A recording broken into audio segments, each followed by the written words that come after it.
dareemayaa farxad aad u weyn maadaama aniga Uganda waxaan imiday 19 bishan waxaana u imiday conference oo IGAD ah and micno badan ay sameynaysaa inaan hor imaado dhalinyaro aqoon-yahano ah laakiin waxaan rabaa bal inaan horta isla dib u laabano inigoo gabadh dhalinyaro ah oo aadan garanin cidda ay tahay iyo waxa ay tahay aadan garanin meesha ay ka timiday aadan garanayn maalmahan Soomaaliya waxa ka jirta xisbiyo baa ka jira iyo nooca ay tahay xasaasiyad nooceeya ina maxaa la yiraahdaa ay inta dhalinyaro kale ee meel joogay wax barta ay yiraahdaan inta wada hadlaan for example ay tiraahdo warnimo hay bal ani meeshan ay joogasho saan u imiday bal ka waran dhalinyaradii aad iga aqbalaan inaan u imaado ay balan ii qabtaan oo dad iisu ka yeeraan alaha leeg ay yiraahdaan bal noo kaala iyagoo waxba i weydiin qolada aan ahay mareer quraan ama qeyr qansac ahay marka waxay taas daliil u tahay maanta inaan meel wanaagsan marayno waxay sidaas oo kale nabar naxdin la ku tahay dadkii traditional leaders ka noo ahaa ama world leaders ka ahaa wadanka ee ku laab kacsan jiray dhalinyarada waxa ay rabaan inuu sheego so maanta waxaan joognaa meel fiican in anigoo intitaaba 45 kilomitir inaan soo jaro halkaan habeen madow imaado idinka in la hadlo wali anigoo gabar ah somehow it makes sense so and waxaan gudoomiye ka ahay urur la yiraahdo National Interest Youth Organization ama maslaxa qaran wuxuu ka dhisan yahay Soomaaliya base Muqdisho oo Southern Central kan waa meelaha qaar waa joognaa isteediyada waxaan ka shaqeynaa oo focus ka saarnaa wixii la xiriira maslaxada qarankaas ayanagoon u mareyno janalka isticmaalayna uu yahay dhalinyarada and waxaan rabaa marka inaan mowduucan aniga aan jeclaystay dolaalahay dhowr mowduuc ila wadaageen way jireen aadaan ugu faraxsanahay inaan maanta ideology-ga aan xoog saareyno oo aan maanta fikrad inta iso panel discussion sameynayno annagoo cidina abaabulin marka dhalinyaradu meel wanaagsan ay marayaan mowduucan waxa weeye waa mowduuc very macno badan noo sameynay aadna muhiim noogu ah dhalinyaro ma rabo marka inaan waqti badan ku lumiyo ma maxay dhalinyaro iyo maxaa weeye we know annaga waa wada naqaanaa dhalinyaro wada nahna micne dhalinyaro leedahay laakiin in horta door ma ka banaan yahay su'aasha ugu horeysa arabnina isweydiino waxay tahay door ma noo banaan yahay annaga haddaan nahay dhalinyaro inaan wadankeeni dib u dhisno mideeda kale hadduu doorkaas banaan yahana ma ka faa'iideysanay mise ma ka faa'iideysanin intaanan gelin dhalinyaronimada waxaa ognahay marxalad waxaa weeyaan oo maxaa la iyada dhan dagaal ah waxaa la dagaalaysaa nafsadaadii la dagaalay shahwadaada la dagaalay waxaa la dagaalaysaa inaad community-ga ku nooshahay iyo dadka aad la nooshahay iska gadid horta inay ku aqbalaan oo aad tiraahdo aniga dhalinyaro ah awood aan leeyahay waxaan bedeli karaa Soomaali hadda taana waa ogtahay ninka dhalinyarada intuu geed ka boodo tala ka boodaa lagu leeyahay already automatically waa laga xiray wadadii mood ma hadli kartid waa so waxa kale oo dagaalaynaa Afrikaan aan nahay bagaajaan la dagaalaynaa marxalad iyadoo dagaal ku jirto waaye marxaladda dhalinyaronimadana waa marxaladda u dhaxaysa ducfiga iyo maxaa la dhahay qawiyada u dhaxaysa intaasii wada ka faa'iideysanay diinta islaamkana meel dheer ay ka istaagtay oo waxa arkaysaa xadiiska nabi sallallahu alayhi wasallam wuxuu ahaa sab'atu yudilluhum Allah fi dilli yawma la dilla illa dillu waxa ku jiro hore shabaaba ka buuxamo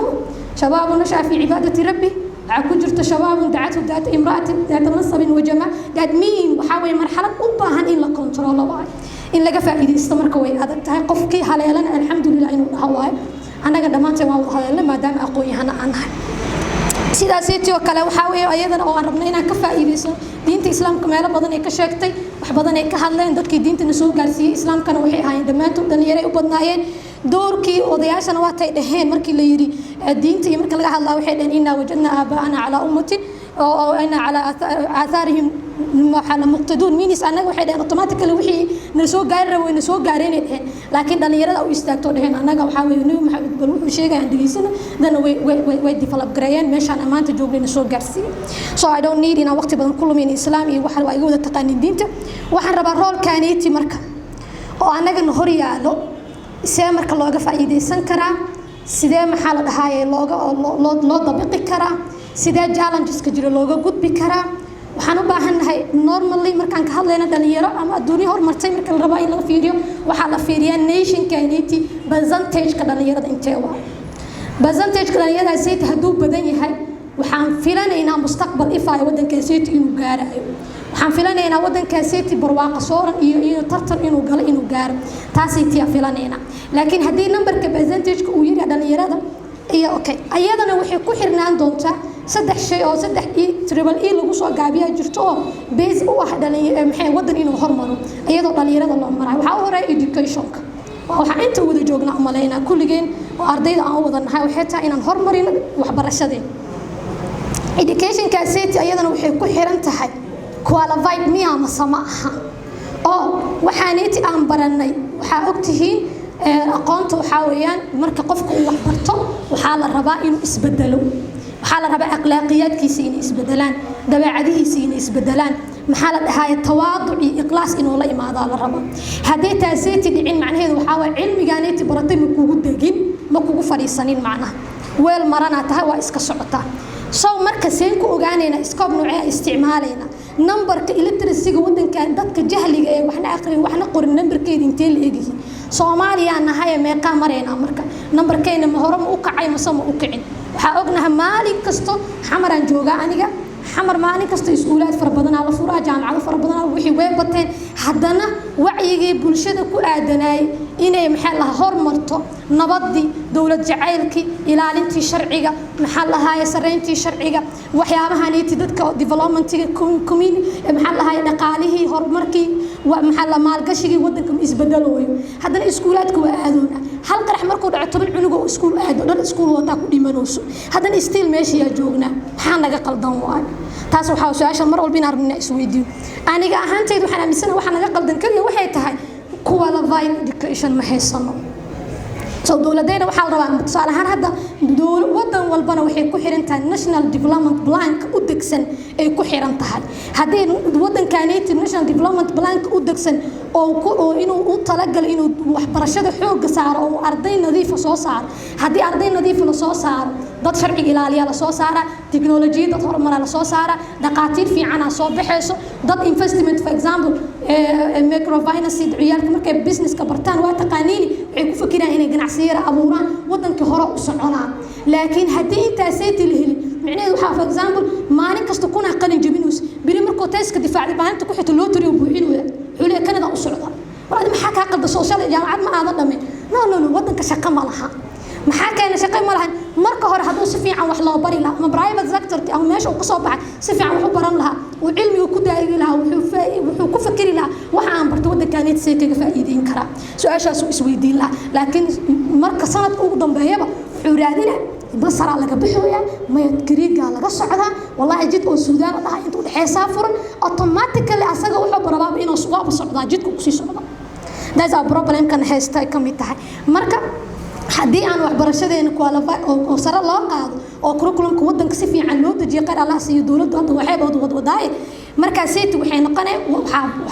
kacay waxbarashadii fiicneed dad fiican la soo saara dadka seeti fiican wadanka horumarkiisa qayb noqonay عكسيد متك اللباد إلمنتيك اللباد لو بهاي مركل الربعين يوث فيلامنت ودك إنك كيف قاتان إلمنتيك اللباد وحاوي إمبلايمنتيك إن دل يرو شقالة شقالة أبورو أي شقيان أو نمبر كريت كأن إمبلايمنتيك الله يريو ريت كأن إمبلايمنتيك الله يريو وحي كل رنتها وحبرشات يلي هدي وحبرشات يلي لهلا شقالة هلايا إسكيلس هدي الله سمايو ضدك إسكيلس الله سمينا إسكيلس مركي الله سمايو وحيرانا مركزيتي ضدك شقالة أنت ضدك شقالة أنت هدي نغير هذا social unrest نغيرانا إيه security عن الدل بام تنلوهاي $20 $20 كل قفول لو ديلويو ماشي ويقع بحيه marka waxaanay silsilad waay waxbarasho fiican hadii la helo shaqaale hela shaqo abuur la hela wadanka uu hormara stability la gaara economic stability la gaara security stability wadanka wax fiican oo noqona markaas qaraxanitu naga yaraan unemployment waxa kamid ah ayada dadkeeda oo sare u qaadayso oo security ayadana soo galayso 10 sano wadankan amisom joogta 10 sano amisom joogta askari amisom ka meeqa ku qaata bishi lacag badan oo qaata dawladeena waxa ka kari laanahay ama dawladaha iimaanooy waxa ka kari laanahay istiraatiijiyada wadankaneeti looga saaray ciidamada shisheeye hala development gareeyo oo maxaa la dhahay 2000 askarigan oo qaadano Ugandeska waxaan ka qayb qaadanoona ma ogin insurance waxaan ka midnahay ciyaalka iyo iskuulaadka dhiganayo oo Uganda inay la joogaan canshuurta oo askari xamar joogo ee wax ku baranooyeen traffic oo ujeedin waxaan kala nidaamsanay urdu oo ujeedin lacagta 2000 ee askariga uu qaadanayo dawladooda waa canshuurta anaga keenana $200 miya ama $100 oo qaata $150 cunugiis iskuul ma badhigtaba ko lambar 2 maxaa la dhahay haduu heelana wuxuu bila tacaalooya iskuul kan dhigtana wuxuu ku soo fududeynayaa baabuur qarax oo fududeeyay ama wax uu sameeyay darteed ku soo helo shaxaad ku bixinooya soo dawladda marka waxaan ka rabnaa 10 askarigaanay lacagtiisa ha noo qaybiso afar ha noo qaybiso 500 dawladda ha siiso askariga caadiga ha la siiyo 500 waxbarashada ha la geliyo 500 skills-ka ha la geliyo waa ala askari ma ogtahay lacag badan way ma ogtahay 500 skills-ka ha la geliyo 500 waxbarashada ha la geliyo 500 maxaa la hayaa shaqaabuur ha la geliyo saas hadii la sameeyo maxaan ka qayb qaadanay numberkii unemployment-ga waa yareynay education-kii curriculum fiican ah u sameeyna macallimiin fiican ah u helay hal ma helna ma sameeyay simple wahan laakiin وعندها سوى جوجا عنقيسن عشورتي سوى وقص عطا أنا كاي مشان به أو محل إبريها مش هذا جوج مش هذا جوجا إلمنت تيجي السدحات وأيضا عربنا وحاول إن حوك صار empowerment تيجا youth empowerment اللي هلا قصب واي هدي عند اللي يرضى ما فرين إنه محيط كقيب نقدان وحول البقى وطن not only political problem كان يستوعب all of دم وحارنا إنا بلوتك أو ضلينا رسنا قنارنا كل جم حاولوا ضياع سنة إنا وضنا قناه مدحوين في الصومالي أو ضل صورة قلنا معها في الصومالي ما نوضا قاضو كنت أسكو شيء من يرو وحال ربا كان دكتور كان نقضي دكتور نمد إنه كفائيدي كان لايرس كان نقضي إنه لاير كفائيدي كان حظي كريم بلشدة فيكتيمسك وحظي كرو إنه وحظ بلشدة ما يلفر بدن أو كوميونيتي عن كذا سكرنا ومحكلة قبل كرنا جرتو marka problemka jira waxay sidoo kale ayadan aan rabno empowerment-ga aan si qaldan u fahanay youth empowerment-ga ayadana marka hore waa soo sheego national development plan-ka ay ku xiran tahay dawladdaaneti haday rabto inay wadankaaneti ka jirto haday rabto inay dhalinyaradeeda dhageysato damo dhalinyaradeeda ay dhageysato fikrado fiican oo wadanka wax dhisaya ay helay damo ay iska indha tirtana ayadana waxay heli doontaa wax indha tiran lama maamuli karo adintiina dhan hadii aan kiri inta madaxweynaha leeyahay oo indhaha la adii oo lidaan qolkaan ka bixi ma ka bixi kara illa ana laba gacmood iyo laba lugood leen balaya moogta iyo laba indhood intiina ma inagu wajahayn kari saas daraadeed marka dawladda markaas siid waxa laga rabaa joogto mid ay tahaataba inay indho u yeelato 75% wadanka kana hay madaxtooyada ku cariirimeyn hadaad idinkii noo ogolaataan inaan platform noo sameeysan ideyada aan soo gudbino aragtiyada wadanka lagu dhisnaa aan keensano business yar aan noo abuurtaan aan maxaa la yiraahdaa opportunity wadanka aan kaga faa'iideyn karno na tustaan ku challenge gareynayna Facebook mana arkaysa iyadoo lagu dhahay madaxweyne lagu dhigay dadka dhan maxaa madaxweyne reeswara ku dhigi dantoodii ku maqan macna meeshaan isna way xaqeena ku maqan daas way ugu dhigay laakiin dadka haday kala mashquul lahaayeen oo waxbarasho fiican iyo nolol fiican